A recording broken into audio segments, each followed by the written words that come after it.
after the conference made the announcement that you guys won't be able to play in the tournament, you finished February, March 5-6. Do you think there was any kind of tie in between their announcement, maybe you guys going on a little bit of a skid there? Well, really, after they told us, it was like a little 3-4 game stretch where it was just like, it was in everyone's head. Everyone's like, well, what are we playing for? But guys stuck it out, and we got over that hump and finished out nice. Yeah, so it's been a difficult last few weeks for you guys with everything that's going on. Just what's the atmosphere in the locker room been like to end the season? We just kept our moods up, get ready for each game, have good attitudes, a lot of energy, and it's paid off for us. I mean, you guys had negative rebound margin for most of the season, and then you guys killed on the glass these last 2 games. Were you guys doing anything differently? It must have been something they put in the water.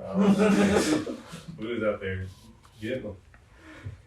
Yeah, just these last 2 games, 2 big wins overall. Just what do you guys mentally do differently to get yourself in this? Really nothing. I mean, guys are just didn't want to go out with losses. As for their last games, like me especially, it's my last college game, so I didn't want to lose. I wanted to go out with a good taste in my mouth. I mean, so just how's it feel then, your college career and also Stony Brook America East tenure with this just big win tonight? What was the question? I'm sorry. Yeah, how's it feel to end not only your college career, but Stony Brook's America East career with this big win here tonight? I don't know. That's on Stony Brook. They're gonna be in the CAA. I wish the best of luck to my guys, this team, this program. They were good to me, and I just wish them the best for them. Jaden, you had a great performance Saturday. Following up with another good one tonight. How did it feel, kind of, to perform like that in your last few games, and then how did it feel when the clock hit 0? It felt really good. My mom came up from down in Cincy, came up to watch these last couple games. It was good to play good in front of her, play good for my team, and get the dub. And as far as my last game, I don't know. I don't think it's really hit me yet. It's gonna hit me probably next week. I'm sitting there just working out on me, not being able to play for a little bit, but I'll be back on the court most definitely. And then just, as it's already been mentioned, a lot of turbulence throughout the season. You guys are kind of down to, not as many guys as you had to start. So how does it feel to be kind of with like that last core group of guys for one last time this season? It feels good. It shows, the toughness that the guys had that are still here. To stick it out, because we had the option. We could have packed up, we could have quit, but guys didn't want to do that, so we finished it out. And I'm proud of everybody. Thank you, Jaden. Omar, you also had pretty good back-to-back performances to finish this little 2-game homestand at the end of the season. So just kind of, I guess I'll give you the same question. How did it feel to perform pretty well your last two games, and how did it feel when the clock finally hit 0? It felt really great. Just to be able to play well in my last few games while I'm on the court for my college career. I think, like Jaden said, seeing my mom, my family here, it actually kind of helped a lot. Gave me a little bit of boost of energy. I think it's kind of surreal. 5 years just flies by quickly. I didn't think it would go by this quick when I came to college, but it did. So I don't know, it's just eye-opening. And just in terms of this game tonight, it seemed like at one point you kind of just caught fire and felt super comfortable kind of just letting it fly. So just tell us how kind of you got into that groove. I just felt like I was locked in. I was talking to my trainer before the game, and we were just talking about memories, like best memories I've had in my college career. And I guess that just made me think of like all the games I've played in, just come out here and just play basketball like it's my last. Show the stat sheet. Absolutely. All right, so just now that the season is over, what are your overall thoughts on just how everything unfolded and the way the season went? I would say I was disappointed. I would love to play in a conference tournament. Like, this is my second year not playing from last year I had an injury before going into the conference tournament. So it kind of hurts a little bit because I would love to compete in that atmosphere. But I think to end these last 2 games on a high note of winning, I feel like I can go into my off season feeling a little bit better. Did you think back into those your final college game inspire you tonight to have your best scoring game? I would say it definitely helped a lot, and just knowing my family is up here, I think that would be that's even more of a push for me to play my best. And just mentally, how difficult has it been to just keep on going and keep playing these games, knowing about the postseason ban? I mean, again, I would say it's mentally hard on everyone. I mean, we all expected to go into this postseason as a 1 or 2 seed and hopefully play for the American East Championship. So it's definitely a disappointing thing. But Just you're reflecting on your 2 years at Stony Brook and your college career as a whole. Just what's the experience overall been like? I feel like it's been a roller coaster. I mean, I've had struggles, I've had injuries to deal with, but at the end of the day, I'm grateful, and I thank God every day for this opportunity to play at the highest level. Is this a bittersweet moment for you and for the guys that are graduating? Because yes, you go out with a win in the last 2 games, but you're not going to have that opportunity to potentially go further. Yeah, I would most definitely say it's definitely it hurts us. But at the end of the day, like we know that we have a chance to be in the American East Championship, but it's okay. I mean, we can just watch from the sidelines and just cheer on whoever's next. I guess coming into tonight, did you and the guys that are graduating, did you guys kind of talk about, this is it for you guys? Say one more time. For you and for the guys that, for you and for the seniors that are not going to be here next year, did you guys kind of talk that this is your together about this, that this is potentially your last game? I think we haven't really made a decision.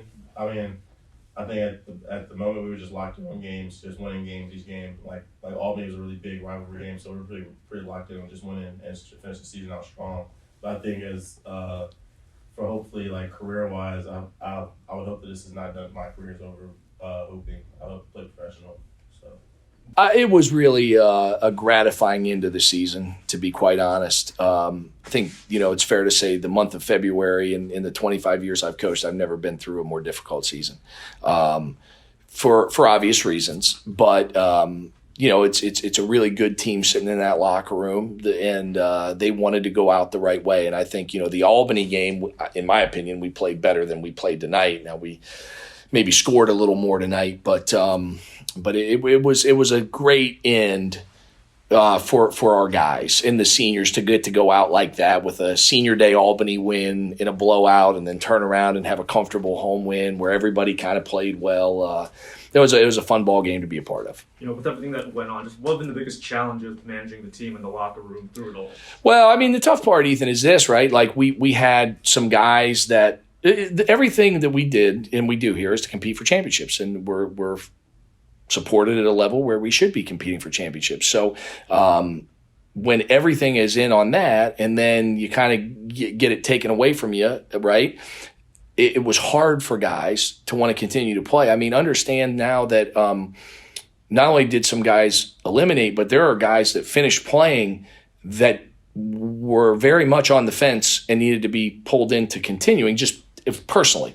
And so I think that, that was the hard part. Now that ended after a couple weeks, and I think that's why you'd watch and the team played a lot better. I mean, the first 3 games after the announcement, I mean, we basically forfeited. I mean, we showed up, but we weren't there. I mean, we didn't compete. We didn't play the way we've played in the other games.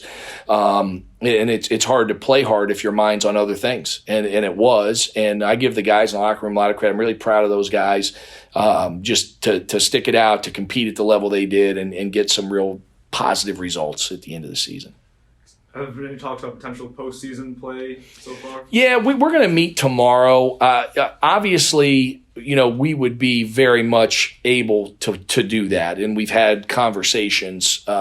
We've got some injury issues that I don't know if we'll do it or not. I think we're going to meet as a team and decide, and then we'll talk to the administration and see what everybody wants to do. I think the seniors deserve a voice in it based off what they stuck it out to do for us. But obviously with our limited numbers, with Frankie's injury and unlikely to return, we can't have a deal where not everybody wants to do it. We're going to need to be at 100%. But we 100% would have that option. I can't tell you the odds that we'll do it at this time. So have you noticed a just a different atmosphere in the locker room? You said after that 3-game stretch, the losses compared to the way you guys. I think the last couple weeks, yeah. I think the first 3 games it was a disaster. I think we all know that watching the games, just the emotional drain, the body language that you could see from the bleachers was the same body language we're seeing on the sideline and we're dealing with every day in practice. I mean, we shifted practice. I mean, we really went to individual instruction the last 3 weeks of the year. I mean, we haven't practiced. We've been going in and working individual skill stuff, which is practice because the better you get, the better we get. But we haven't been in there running plays and doing defensive drills. We've tried to make it about getting guys better. How can we get Tyler better? How can we get Tyke better? How can we get Frankie better? Like that was really the mindset, and obviously all the guys. But you know what I'm saying. So looking forward to the CAA. Just what's this program going to have to do in order to succeed at that more difficult conference? Well, I'm really looking forward to it, and I know the guys are too. It is a substantial step up. Okay, this is not the America East in the latest Ken Palm rankings is 27-28 out of 32 leagues. The CAA was 12 2 weeks ago. It was like 13 or 14 the last time I checked. So we are making an enormous jump. I mean, there's only 32 leagues, so we're going from one of the bottom 4 leagues in the computer rankings to a league that is a mid-major plus league. And on the East Coast, right, the Atlantic 10 is rated better than the CAA, but it is not by much. I mean, the CAA is capable of being a multi-bid league, and we're going to make a big jump in competition. We're going to need to recruit excellent players. We're going to need the guys we have to get better.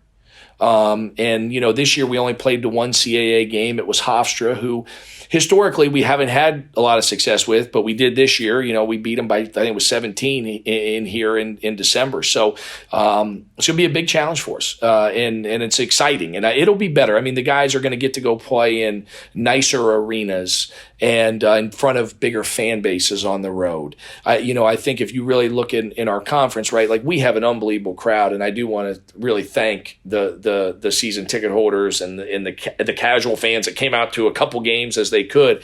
It's an atmosphere in here on game night, and I think the last 2 have been really good. Saturday was special. It felt like kind of pre-COVID, we were kind of back in terms of buzz in the building.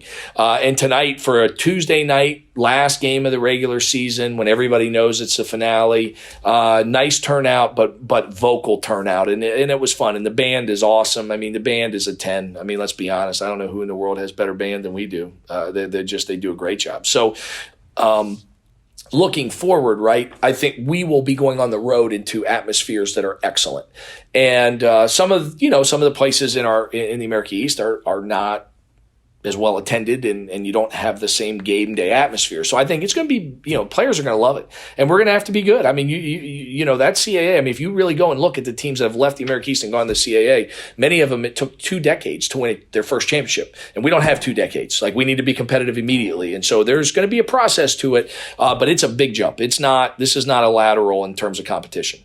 Just given how you played Hofstra this year, I know it's only 1 game, but you're confident in the guys you have returning to the roster next year in performing well at that level? Yeah, I think our guys that are our core guys that played a lot that can come back, and I don't have any doubt. Can Tyke Green be good in the CAA? Absolutely. I mean, can Tyler Stevenson Moore be good in the CAA? Absolutely. Can Frankie be good in the CAA? Absolutely. So, I mean, we have guys that are more than capable of being really good players in the CAA, and we're going to have some spots open that we need to fill with the right guys, and we've got to get guys. And I think we're excited about Rocco, who's in here redshirting right now and got a chance to be an excellent low post presence for us. Got excellent size, something we haven't had. We had that kind of. I don't know if anybody does. I mean, guy's 7'3", legit. It's not even made up. So, or rounded up, I should say. So, there's some guys in that locker room that are more than capable, and we need to add to it. We've got to get the right recruits, and I think that with the transfer market the way it is, and I think this is. As a fan, it's a little harder, right? Because 15 years ago, you came to the game, you saw a guy who was a freshman, then he was a sophomore, then he was a junior, then he was a senior. Now, you look around college basketball, there were like 1,500 kids in the portal last year. There's only 5,000 scholarships. And that doesn't count the guys who exhausted eligibility. And that doesn't count the guys who weren't good enough or got hurt and were eliminated for those reasons. So that 5,000 number is not 5,000. And when you eliminate the seniors and all this kind of stuff, it's really probably only 3,800 kids that could return, and almost half of them were in the portal. So as a fan, I understand sometimes, and I get questions sometimes with that, like, hey, guy left. Yeah, I get it. I mean, like, it's not the same as it was 10 years ago. Hopefully we can retain the guys that we really need to retain, but it's never everybody comes back. That doesn't happen at any school in the world at our, level. I mean, maybe at Duke they can get them all to come back, but, a lot of times guys make decisions that – and when we've lost guys to high major, several. And good players for us, good players, good kids.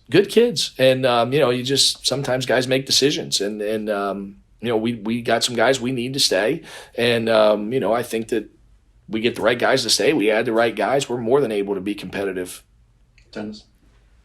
What was your message to the guys that aren't coming back next year coming into this game? Was it just go out, have fun, No, I wanted them to really go out and attack it.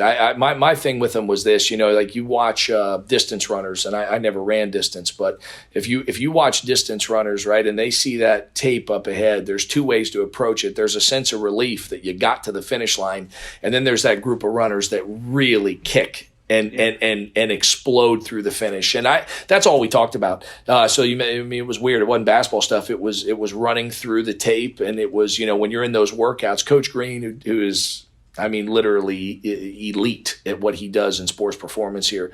There's a lot of times he does competitions with guys, and it's me versus you. And eventually someone bails out because you can only do so many dips or so many pull-ups or so many push-ups. And when that's going on, there's a real head-to-head competition factor. And they know what it's like to tap out, and they know what it's like to attack the end of it and win. And so those were the things we talked about. You had said essentially that you had talked about your guys, the body language after the conference made its announcement. What kind of a challenge was it for you and your coaching staff to keep guys, focused on the season at that point? It was immensely hard, and I understand it. I think administration understands it. It was unfortunate, and it was sometimes when you're that age and something happens where you didn't really do anything, but you feel like you're being punished. It's natural. How would you be in a good mood? So we struggled. We were trying. Everybody was trying. And I think the younger guys know basketball. They know they're excited about the CAA. So there's a short-term kick in the shin that you got to deal with to get to the other side of it and have a great opportunity. So I think I think they got to that point, the younger guys and the seniors. I think, Alex and Jaden Sayles and Omar, their attitude was that they wanted to finish it out, and they wanted to go out with, a good experience. And we tried to make it as good of an experience as we could the last few weeks. You talked about needing to go into the CAA and being good. When you envision being good, what does that look like? Does it mean being a 500 team in the conference, a top 4 team? Yeah, those things are impossible in college basketball right now. Our goal is to compete for championships. Okay, so that's our goal. But when you go at roster management, the way things are so fluid, like Monmouth has almost 10 seniors. I don't know a single player that'll play for them next year. So, when you're looking around at other teams that are in the league, they're going to be out recruiting. And the portal, it really hampered us 2 years ago. It stripped away any chance we had to have a good season. We lost 2 first-team All-League players, Elijah and Drew, and we lost a third-team All-League player in Mikhail Foreman. And we couldn't go out recruiting. It's COVID. You can't replace them. You try your best, but it's hard to recruit from your living room when you're losing All-League guys in May. So then this year, it was on the flip side. We had Anthony Roberts, who's second in our conference in scoring. We had Jalil Jenkins, 2,000-point scorer. We get Elijah back. We had a 22-23 win team. Everybody knows it. We finished with 18 wins. We lost some games in the last few weeks to teams we beat double figures. We were rolling. We had just beat New Hampshire by double figures on the road. before the bottom fell out. We were 5-2. Our only 2 losses were to Vermont, and everybody else we had handled. And we led Vermont 18 minutes of the first half. We didn't do a great job finishing the game, but the bottom line is this was a team that was very. I'm not going to sit here and tell you we would have been 16-2. I mean, that's not. You can't say that, but I mean, we were going to be able to win every game the rest of the way at that point. So, I think that's how I kind of feel about it with the group we had. It was a good group, and the portal. I mean, we got to get the right guys. We got to get guys that are good enough. We got to get good team guys, high character guys. They're going to represent the program the right way. To that end, going into CAA, how do you sell Stony Brook to guys coming out of high school, guys in the portal? Well, my job got a lot easier with that. I think one of the real challenges that we've had has been we've lost some kids because of conference affiliation in terms of guys, regarding it. We get hit in the past anyway with low major league and those kind of things. And now you're in a league that everybody knows is really good. And we're in the same league as Hofstra. I mean, Hofstra's for years gotten all these kids. I mean, look at the guys they have now that Speedy was able to get. I mean, their starting lineup, they get a kid from Oregon. They get a kid from Iowa State. They get a kid from Arkansas. That's 3 of their 5 starters. One of them's leading the league in scoring. So those kind of recruits are out there. You got to get them. And we got to find the right guys that make sense for us, and we've got to be assertive. But I mean, we will be able to get involved with kids that we were not able to get involved with before. Couple more. Jake?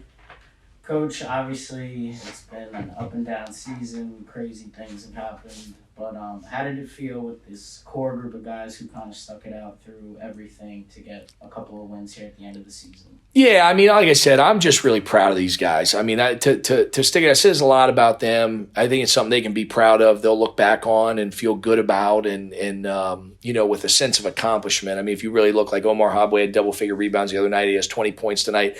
Probably 2 best games he's had since he's been here statistically. So I think there's been examples of that kids will be able to reflect on and feel really good about how they performed late. And as a team, it's always about winning. And that Albany game, that's the most fun we've had in 2 years. And we've had, like I said, I mean, we can go through. I mean, we beat Yale, we beat Bryant, we beat Hofstra. We've had other great wins. That Albany win where we just were able to kind of dominate them in front of our fans with a great atmosphere, coming off of a COVID year where there was no one in the arena. I mean, it was a really fun night on Saturday. And I give our guys credit because it was hard to, stay locked in, I guess, because there was such a big celebration of winning senior day. Last one. Now you've kind of dealt with roster turnover throughout the season, and you talked about some of the prior off seasons. Do you expect to have a lot of the guys that, other than the seniors that were here tonight, kind of be key contributors next season? Yeah, I mean, we hope so. We certainly hope so. I mean, those things will go through some individual meetings. We'll meet with every kid like we do every year, and they got to evaluate. It's become. I mean, the bottom line is it's become free agency to a degree when you can leave and play right away.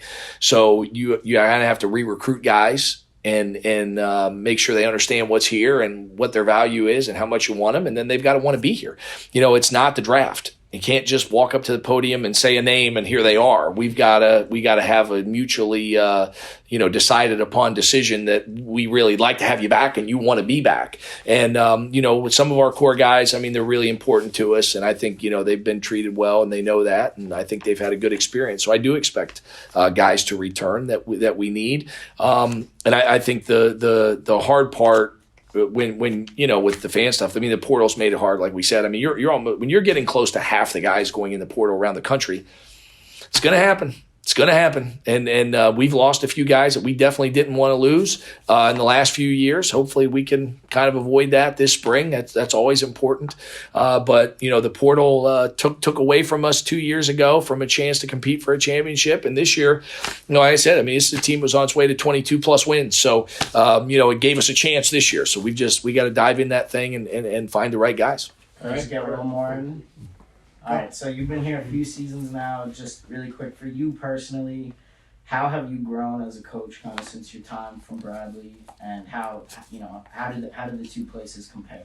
Well, I mean, I've been a head coach at 5 different institutions, and each one is unique, right? So I think here, I've been here for 6 years. So I think we know the kids that fit academically, the kids that fit athletically.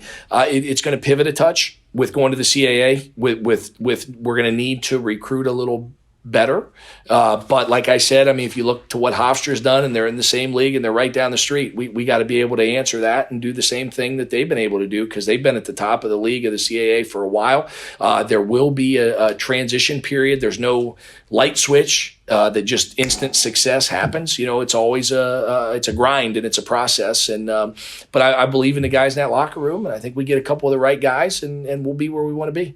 Thank you. Good deal. Okay, hey, thanks, guys. Thank you.